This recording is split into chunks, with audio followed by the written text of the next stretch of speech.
¿Qué otro tema trabajamos? ¿Alguien dijo algo antes? ¿Cine Thalía? Thalía. El cine Thalía tienen el librito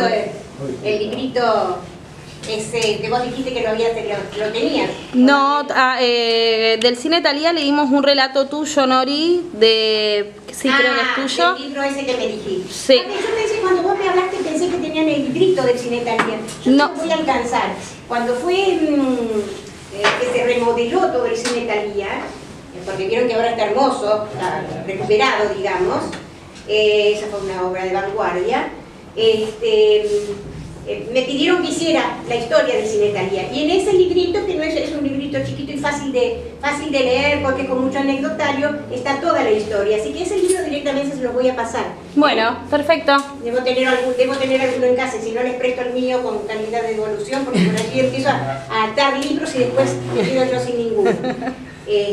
Bueno, el Thalía fue, dentro de aquellos tiempos, uno de los lugares de recreación que teníamos cuando era chica yo. Bueno, yo tengo 77 años, así que calculen. Cuando era chica yo, ponele que tuviera 7, 8, 10 años, íbamos al cine, teníamos cine desde los días, desde el miércoles me parece hasta el domingo. ¿Vos alcanzaste a ver el cine? Sí, pero no tanta cantidad, no tantas funciones. O sea que había cine, pero no la película repetida, como hacen ahora, por ejemplo, en Buenos Aires, que te tienen la película una semana, sino que teníamos varias películas. Había películas para chicos, había películas para grandes. Y de noche la función empezaba siempre alrededor de las 9. Ustedes imagínense, en el frío del invierno, lo que era cruzar esos pocos habitantes que éramos y permanecer en el cine, que ya tenía calefacción. Pero don Fernando, que era el dueño del cine, a veces se olvidaba un poco de prenderla o estaba... Entonces, ¿qué íbamos? Hasta con pequeñas mantas íbamos. Es más, sé de gente que se llevaba una bolsa con agua caliente y cuando abajo de la manta se la ponía. Y cuando salíamos a las 12:30 de la noche, se cortaba la luz, porque no teníamos una luz durante toda la noche. Se comenzaba a las 6 de la mañana, ya no me acuerdo exactamente.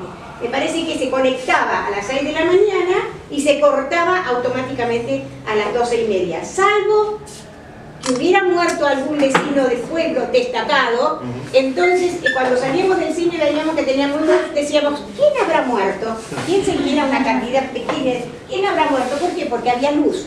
Entonces para el velorio entonces se dejaba la luz toda la noche. Pero así era. La usina entonces funcionaba allí donde está, a ver, al lado de... ¿vieron dónde está el palenque? Eso lo sabe todo el mundo. En la cuadra de la iglesia. En la cuadra de la iglesia, la otra esquina. Esa era, no la otra esquina, sino a la mitad justamente. Allí funcionaba la usina, que es un edificio donde hay remis, me parece ahora, sí, que hay funcionando unos coches de remis. Bueno, y toda la historia después la tienen allí. La historia genial es la de don Fernando Sánchez, que desde un principio vino acá también como hombre de campo, porque trabajaba en el campo, y después comenzó a enloquecerse, vamos a decir así la palabra, porque cuando uno abraza algo que le gusta se enloquece un poco, ¿verdad? Y eso es lo bueno.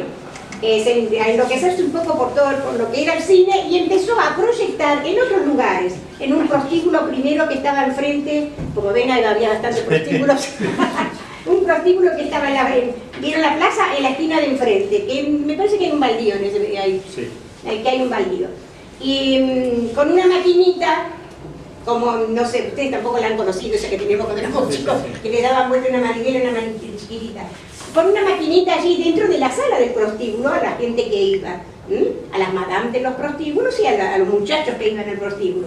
Y una noche, la cinta era de material de celuloide, y al friccionarla mucho se encendió, se prendió fuego.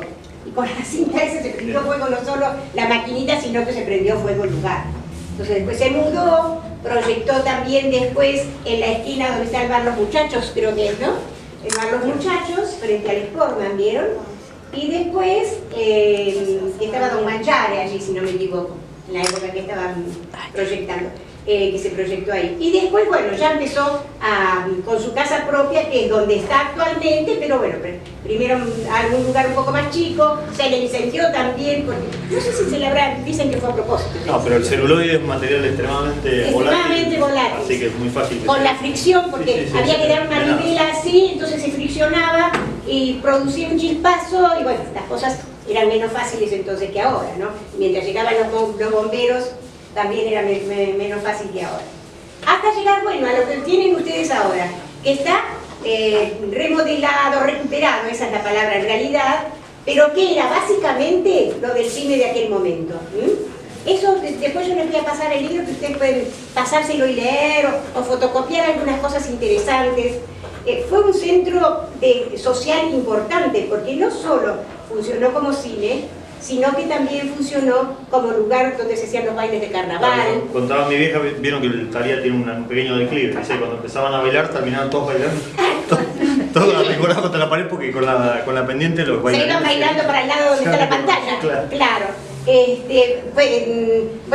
Fue lugar de bailes en los carnavales, en los bailes de la rural también, bueno, yo a la rural, boxeos, las ferias en la época de la guerra, de la Segunda Guerra, la primera no me acuerdo, todavía no estaba, de la época de la Segunda Guerra,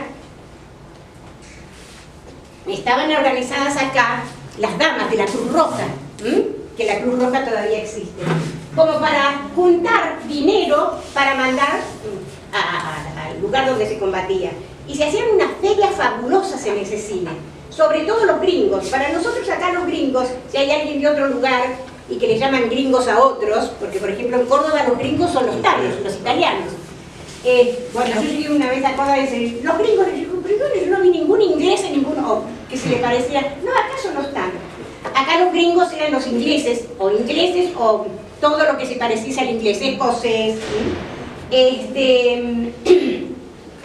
Entonces se hacían unas ferias que venía la gente del campo trayendo sus cosechas, de donde se cosechaba acá en la zona, traían carne, había la carnicería, estaba ubicada al fondo, y allí se vendía a bajo precio, se vendían todas esas cosas para juntar dinero para mandar a la guerra, para ayudar a los soldados a través de la Cruz Roja. Ese era otro evento grande que se hacía allí. Y bueno, y después por supuesto, bueno, todo lo que sea cine. Inicialmente lo mató al cine y la televisión, cuando en Santa Cruz empieza, acá se instala en el 75, empieza, ¿no? Me parece que sí. En el 74, el Mundial 74 las primeras pruebas que había que ir a ver a 20 kilómetros, en el 75 ya la televisión, y ahí fueron en 2 años el cine, y eso que había un solo canal. Se veía el canal 9 de Gallego, pero la televisión era una cosa tan novedosa que eso mató al cine. Después tuvo un intento de reverdecer, pero que tampoco funcionó, y bueno, hasta que después, bueno, afortunadamente Vanguardia puso dinero ahí para la restauración, porque estaba muy deteriorado. Se fue el centro cultural después de eso, antes de que se remodelara todo eso, se recuperara todo eso, pero fue un centro muy importante, el centro donde los jóvenes íbamos a ver las películas, y al primer beso, que el beso no es como los besos de ahora que ven ustedes en la televisión, por supuesto, era un besito así, amarradito, pero nada más. Todo era un silbido, todos los muchachos empezaban a silbar y a patalear. Piso de madera. ¿Cómo? Piso de madera. El piso de madera, se imaginan. Y hay unas que otras anécdotas también, como un señor en la época. Claro, fueron todas épocas políticas que se han pasado. En la época también de España, un señor que no voy a nombrar porque hay descendientes acá, desde el palco tiró una bolsita. Bolsitas de mal olor se llamaban en aquel entonces, que explotaban como si fueran las bolsitas que se usan en carnaval con agua. Bueno, eso estaba, no sé qué le ponían adentro. Tenían algún líquido, alguna cosa que daba muy mal olor. Olor, se imaginan a qué. Entonces la tiró, la hizo explotar, y ese cine se tuvo que desocupar. ¿Por qué? ¿Todo por qué? Porque no se podía estar ahí adentro. ¿Todo por qué? Porque ese señor era franquista. En cambio, don Fernando, todo lo contrario. Don Fernando, que era el dueño, era contrario, como la mayoría de los que estaban acá, de los españoles, que habían huido prácticamente todos, antes aún de Franco, Así que ya ahí se muestran ustedes cómo están las variedades políticas, incluso no nuestras, sino que eran de Europa, pero que a través de todos esos inmigrantes que venían de Europa, ya se visualizaba también en todo este terreno. Por eso ustedes cuando estudian todos esos acontecimientos pueblerinos, vamos a llamarles así, lo primero que tienen que hacer es situarse en el escenario. Es decir, ¿qué era San Julián de aquella época? Porque por allí ustedes o cualquiera cometen el error de decir, bueno, San Julián, y piensan en el escenario de San Julián como el escenario de ahora, y no tiene nada que ver el San Julián de aquel entonces, de ninguno de los temas que estamos tocando, con el San Julián de ahora.